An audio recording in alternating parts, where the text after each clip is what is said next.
Pertama, tugas kita itu adalah membangun basic infrastruktur. Pertama, tadi sudah kita lihat bagaimana menyediakan air baku ya dengan membangun bendungan Sepaku Semoy dan intake Sepaku.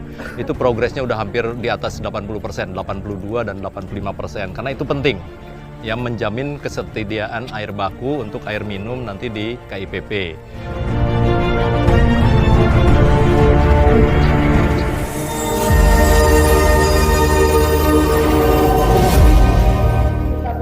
Kami membangun mesin Aljabar itu digunakan rutin setiap hari ketimbang pembangunan Formula E.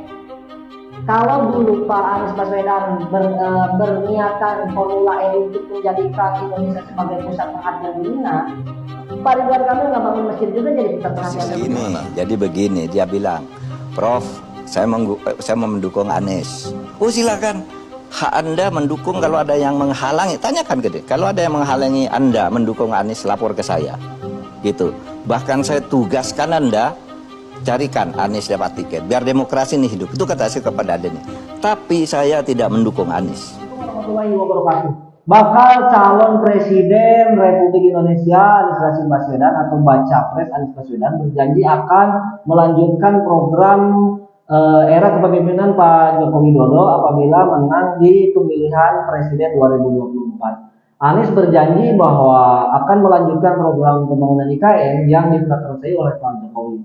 Komitmen Anies didasari dengan pembangunan IKN telah diperintahkan oleh undang-undang. Adapun aturan yang dimaksud Pak Anies yakni Undang-Undang Nomor 3 Tahun 2022 tentang Ibu Kota Negara. Oleh karena itu, menurut Anies, siapapun presiden berikutnya tetap harus melaksanakan aturan tersebut.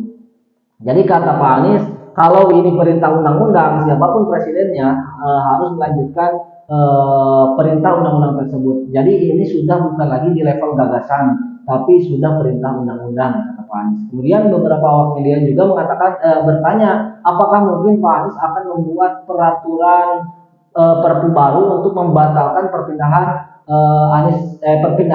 ibu kota negara tersebut ketika nanti Anies terpilih menjadi presiden. Nah, Pak Anies jawabnya begini, untuk saat ini untuk di fase ini kita menjalankan undang-undang yang ada dulu. Nah, saya sedikit aneh begitu, kok pertanyaan kemana, jawabnya kemana. Kalau nanti misal terpilih gitu, tapi beliau menjawabnya untuk di fase ini kita akan melaksanakan undang-undangnya saja dulu. Nah, Gayung pun bersambut, salah satu politisi dari Partai PDI Perjuangan meragukan apa yang dijanjikan oleh Pak Anies Rashid Baswedan.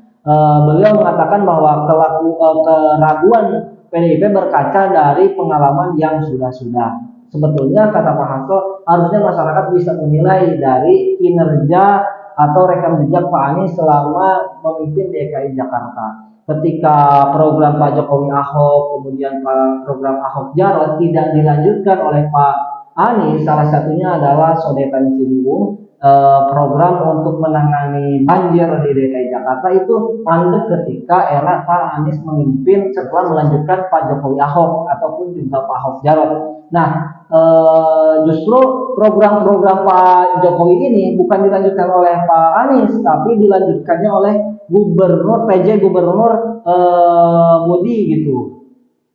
Nah, kata Pak Hasto, harusnya masyarakat berharap Pak Hasto, masyarakat lebih pintar menilai calon pemimpin bangsa Indonesia, jangan terjebak di demokrasi elektoral yang hanya dengan melihat keterampilan dari berbicara. Harusnya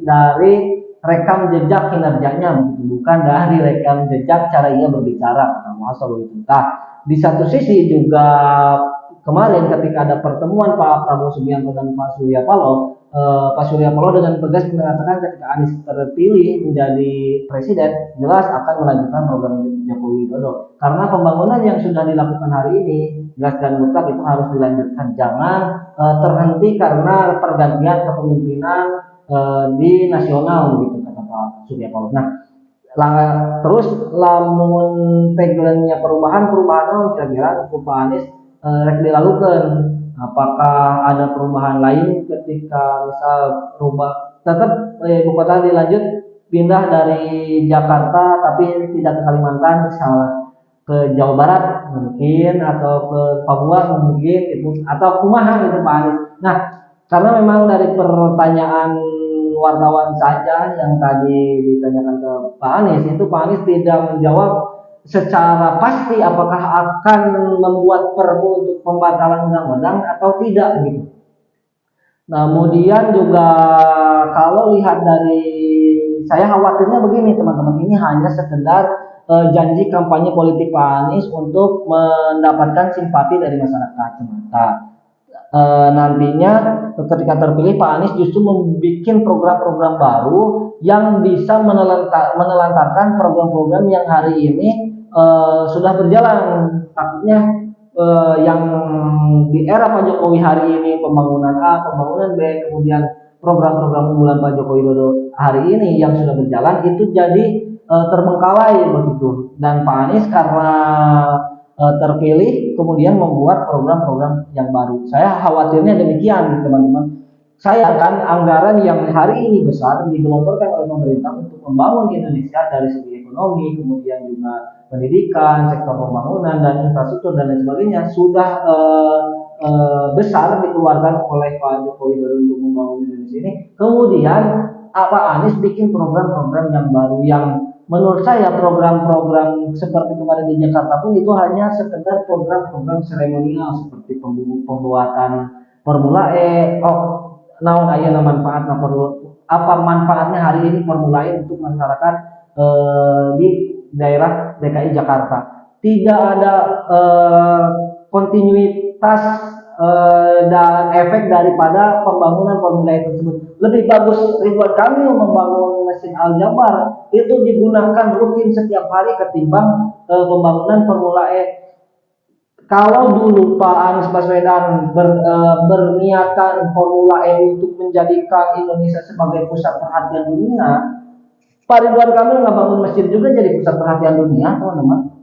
Nah, saya kira takut Pak Anies itu nanti hanya membuat program-program yang sifatnya seremonial, hanya ingin terlihat wah, kemudian tidak memberikan efek ataupun juga tidak memberikan dampak baik bagi masyarakat begitu.